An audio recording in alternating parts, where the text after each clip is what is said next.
Everyone has a story to tell, and within each story lies the potential to transform and heal ourselves. Each time we speak out loud our own story, it brings new awareness, which in turn gives us a sense of freedom and aliveness. What once was invisible becomes clearer as each story unfolds. It is through story that we are able to weave the threads that bind us together. According to Clarissa Pinkola Estes, an author, therapist, and keeper of stories, she states, "Whenever a story is told, it becomes night. No matter where the dwelling, no matter the time, no matter the season, the telling of tales causes a starry sky and a white moon to creep from the eaves and hover over the heads of the listeners. By the end of the tale, the chamber is flooded with daybreak. Perhaps a star shard is left behind, or a ragged thread of a stormy sky to show that a great something, a great someone has visited and taken the time to be with us. And whatever of this is left behind is ours to use towards the mending and making of life." When I was in graduate school, I read Clarissa Pinkola's book, Women Who Run with the Wolves. The book influenced my life in a powerful way. It became my roadmap to helping me find my own path to a creative and artful life. It helped me to find my own wolf pack that supported my walk in life. Clarissa saw stories as being medicine that have power to reclaim the part of a person's soul that has been lost. In many indigenous tribes, tales are told in a way to invite the healing power to come. As important as the content is, it is actually the process of telling the story that makes it healing and a deep spiritual act. In 2006, I went to a seminar at Wolf Park in Battleground, Indiana. We learned about wolf behavior and how it related to our canine companions.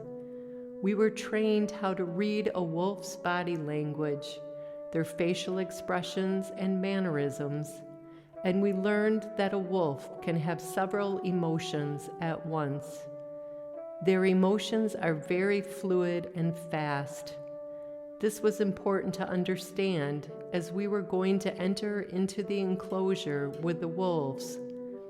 We learned that wolves can read the body language of humans and can sense their emotions, especially feelings of fear and anxiety. Any uncertainty that is displayed comes across as being a weakness. So I could see that it was important to carry myself with calmness, certainty, and confidence. I remembered Clarissa's book and how she said that a healthy, instinctual woman is like a wolf, as they are robust, life-giving, have a strong life force, are inventive, playful, brave, loyal, and roving.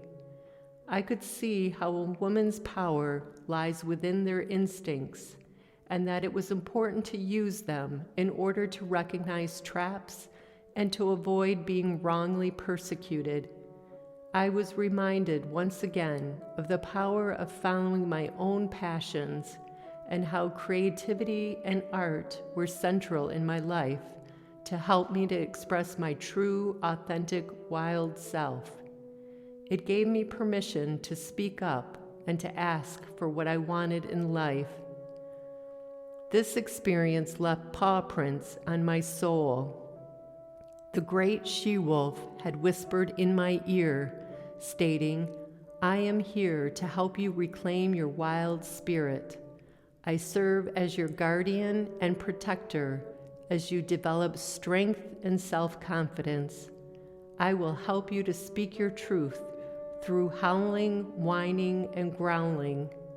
This will help you to speak from your soul voice. Now, go out into the world and transform any pain and sorrow into creativity and abundance. Bone by bone, hair by hair, your wildish nature is returning.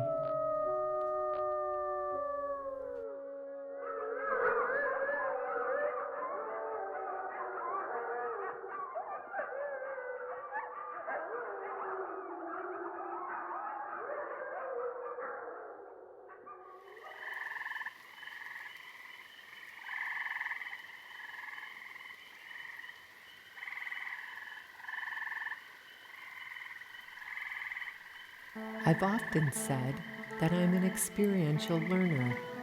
I learn much better from deep inward experiences rather than reading from a book. That theory works well in a classroom. However, in the real world, it seems that humans often learn best from painful experiences. Baba Ram Das, a spiritual guru, referred to life as being a curriculum in suffering. Our lives were designed to be a course in Suffering 101 to help us awaken and become free. So I realized that to transform my own pain and suffering, I needed to dive into that experience to find the beauty and to make new meaning of my suffering.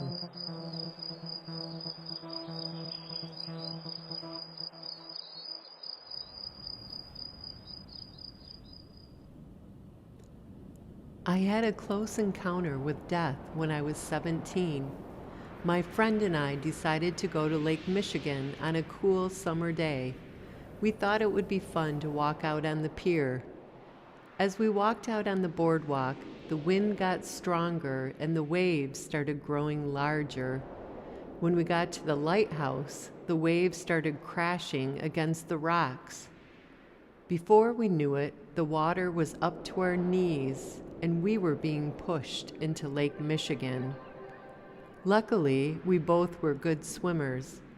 We saw that there was a ladder, so we climbed up the ladder back onto the pier. We started running back towards the shore as fast as we could. We had to grab these short little posts on the cement pier to prevent us from falling in. We would wait for the waves to subside before running to the next post. Then the waves got even larger and pushed us once again into the stormy water of Lake Michigan. At that moment, I had a flash from the previous night. I had seen all of my family members and friends at my open house for high school graduation. It was as if my consciousnness was heightened and I could sense all of the love and support from my loved ones at that moment.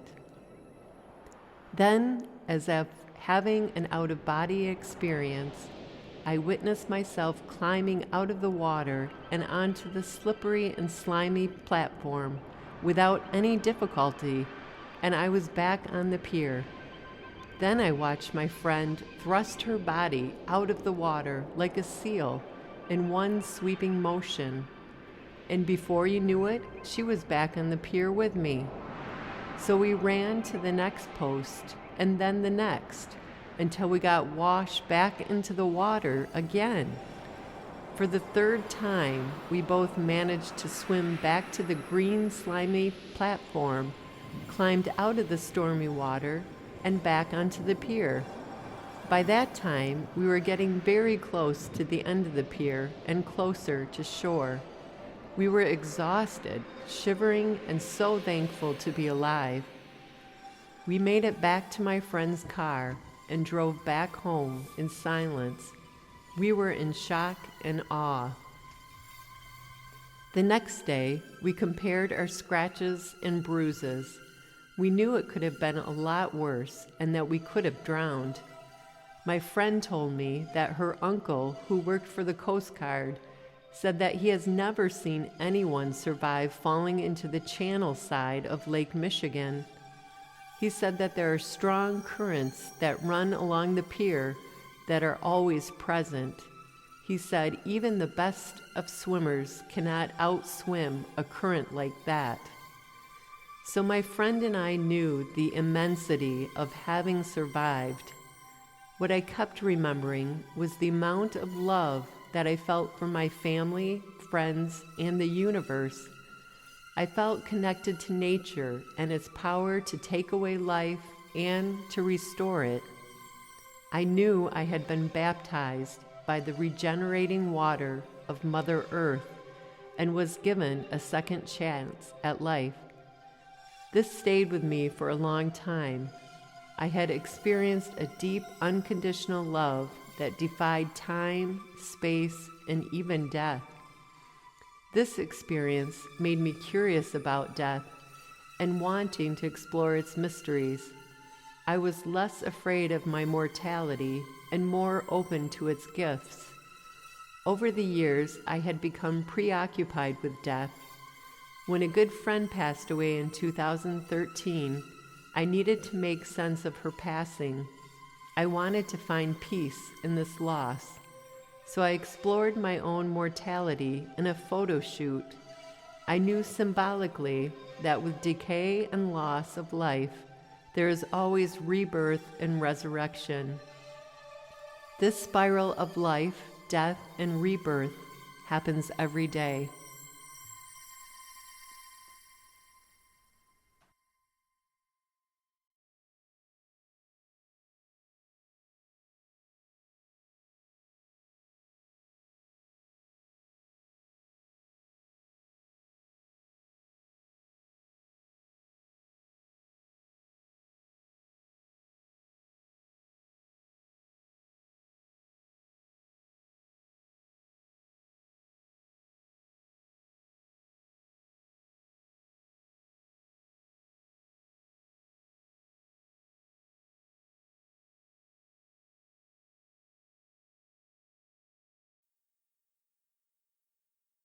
When we decided to get a puppy, we knew we wanted to get a Schipperke.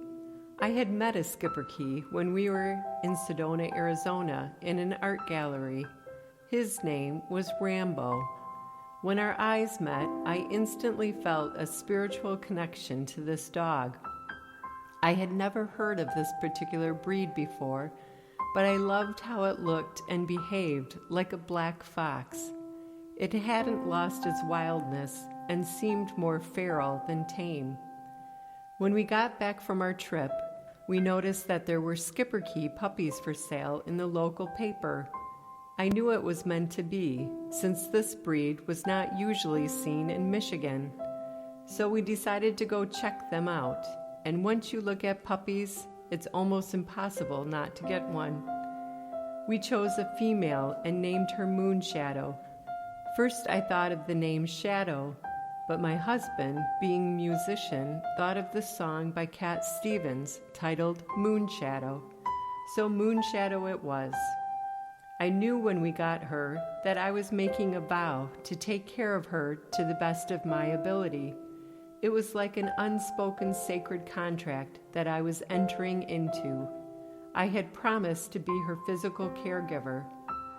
Later on, I realized she also was making a sacred contract with my husband and I. She became our spiritual caregiver. The bond we share with our animal companions can be deep and profound. Their unconditional love often allows us to have an even deeper relationship with them than with our human loved ones. Moonshadow taught me more than any other experiences that I've had in my life. She enriched our lives and expanded our world. Moonshadow became an extension of myself and my intuition. She helped me to connect with my inner self. Like Toto in Wizard of Oz, she taught me that everything I need lies within myself if I only stay in the present moment. All spiritual traditions emphasize the importance of staying in the present moment. We had many opportunities to do this on our long walks out in nature. We would go exploring every morning to new parks, trails, and natural beauty roads. She helped me to pause, reflect, and look within. Then, when Moonshadow was 3 years old, She was injured by trying to jump out of our car. She loved going for rides and would often get very excited, so we tied her in, but she still tried to jump out. We were not going very fast as we just had been sitting at a red light. However, she jumped out and then she was dangling from her harness and her leg got caught in the wheel. We immediately stopped the car and picked her up. She couldn't use her front left leg, so we took her to the emergency. They did many tests and x-rays and said that she had nerve damage and may have a paralyzed leg. I felt horrible and like I had failed her. She was not her same bright-eyed and cheery self for a while after that. She was given pain meds, so that also made her groggy, but I noticed that her spirit was not the same. It took about a year for her to get back to her normal, happy, and excited self, but she never did regain use of her leg. I learned about many treatments as we did physical therapy, acupuncture, chiropractic, Reiki, homeopathics, the list goes on and on. What was really profound was that in the Moonshadow song by Cat Stevens, the lyrics say, "And if I ever lose my leg, I won't moan and I won't beg." Despite the sadness of the event, this is not a song of mourning. It is quite the opposite. I think Cat Stevens was saying that he would still find a way to relish his life, even if he lost his ability to walk. Towards the end of the song, it says, "Did it take long to find me? I asked the faithful light, and are you going to stay the night?" To me, that says that he believed in a higher power that was giving him hope. I think that was the message that Moonshadow was giving to me and to all those that met her. Moonshadow was an inspiration to many, as she still got around with her 3 legs without any difficulty. She brought joy and love to those around her and still loved to go on long hikes. She went on many adventures with us and lived a full and happy life until she was 12 years old. She was my joy and my sorrow.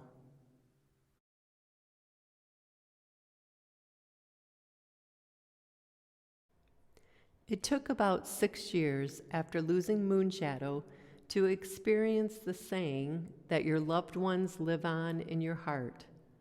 All I could feel was the emptiness and absence of her presence. It was a gradual process of allowing the beauty of silence to transform my pain and open my heart. I remember the day that I felt Moonshadow's unconditional love. I was meditating on bringing love into my heart and feeling gratitude when I saw her in my mind's eye. She was greeting me at our front door. Her exuberance, joy, and love came back to me in an instant. I felt like I was truly seeing her again. Every day after that, I would go into my meditation and feel her presence. Eventually, that feeling stayed with me throughout the day. Now I understand how her love and spirit can continue on even if she is not physically present. I also have heard people say that when you think of a loved one, whether they are still living or have passed on, that this connects you to them instantly. I have a better understanding of this now, as it is the feeling of that loved one's energy that connects us. The more time you spend on connecting with their energy, the more it will stay with you. Now I do this with other loved ones that have passed on to feel their presence in my daily life.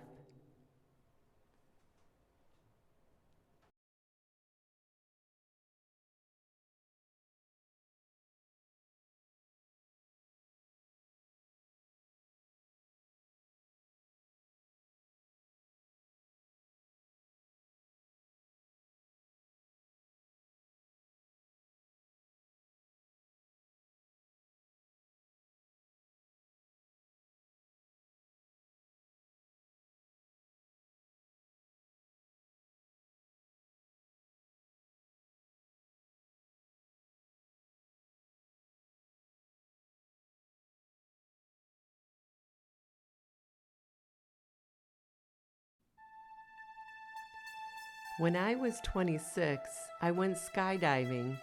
A friend and coworker of mine asked if I would go with her. I always thought it would be fun to go skydiving, so I said yes. We went to the Hastings Airport on a Sunday afternoon, and it looked like it was going to be a beautiful day to jump out from an airplane. However, when we arrived, they notified us that the cloud coverage was too great, so we would need to reschedule. We both signed up for the following Sunday time slot. Another week went by, and we had more time to contemplate jumping out of a perfectly good airplane. I was still excited about it, but my friend had second thoughts. When I arrived at the airport, she was not there. I tried calling her, and there was no answer, so I had to decide if I was going to do this alone. I decided to go ahead without her. After receiving instructions on the proper body position for the free fall and the landing, I was ready to go. For me, this experience was a lesson in empowerment. I wanted to build my self-confidence. This also felt like a true test of my faith that I was being supported by a higher power, as my parents were not supportive of my decision. As we took off in the plane and I attached myself to my tandem skydive instructor, I knew my fate was in my guide's ability and his experience. When we reached 12,000 feet, the big puffy clouds opened up and it was time to jump. We scooted across the floor of the plane to open the door. I looked out of the door opening into the great blue sky. My instructor counted to 3, and in one fluid motion, we did a somersault into the air. After a few seconds, I waited for my instructor's tap on my shoulder, and I knew it was time to open my legs and arms into a spread eagle position. I was happy that we were falling in the correct position and that my stomach didn't feel like I was on a roller coaster ride. Instead, it felt like I was floating and flying through the air. In front of me, I saw the other skydiver who jumped with us. He had a camera mounted on top of his helmet, which made him look like an alien flying through the sky. In those 60 seconds of free falling, I had such a sensory overload and adrenaline rush that it was way more intoxicating than any drug could ever induce. When my instructor launched the parachute, we flew back up into the sky, and then everything fell incredibly silent. We were gracefully gliding and sweeping back and forth. I felt the entirety of the world, and it made me feel like a speck of dust floating down to the earth. The view was beautiful, and I could hear people on the ground talking. Their voices carried upward into the sky like prayers. I distinctly heard my sister talking to my good friend, and they were laughing. I was happy to know that they were there and waiting for me, as I didn't get to see them when I took off in the plane. The parachute ride down took about 7 minutes, and the landing was very smooth and soft. I felt exhilarated and on top of the world. My friend asked if I would go again, and I said I definitely would. However, as time passed, my desire to recreate that adrenaline rush became less important. I was happy with how I overcame my fears and pushed myself to the edge.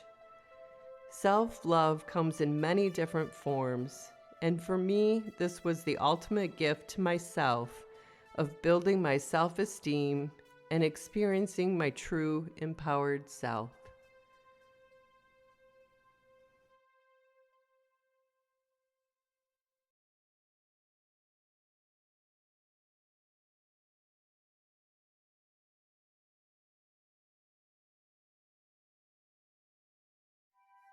Early on in my life, I realized how being an artist wasn't a way to make a living, but a way to make a life. Art has become a way to live my life, and creating meaning out of hardship and pain helps to deepen my understanding of myself and the world around me. I knew deep down inside, even as a child, that I always wanted to be an artist. It wasn't until I finished graduate school that I realized life is about creating a world in which I wanted to live in. Through all of the ups and downs, art has deepened my journey, giving me new ways to see and to reinvent my reality. As Einstein said, the imagination is more important than knowledge. No one ever taught me that in school.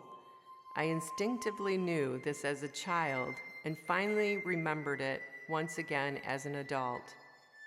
I now can look back, knowing that I created my life on my own terms with my own ideas. It has made life a lot more interesting and adventurous, and my story continues on. It is fun to experience all of the different aspects of who I am today and who I am yet to become. We are always evolving and moving closer to our higher selves, even when we reach the great beyond.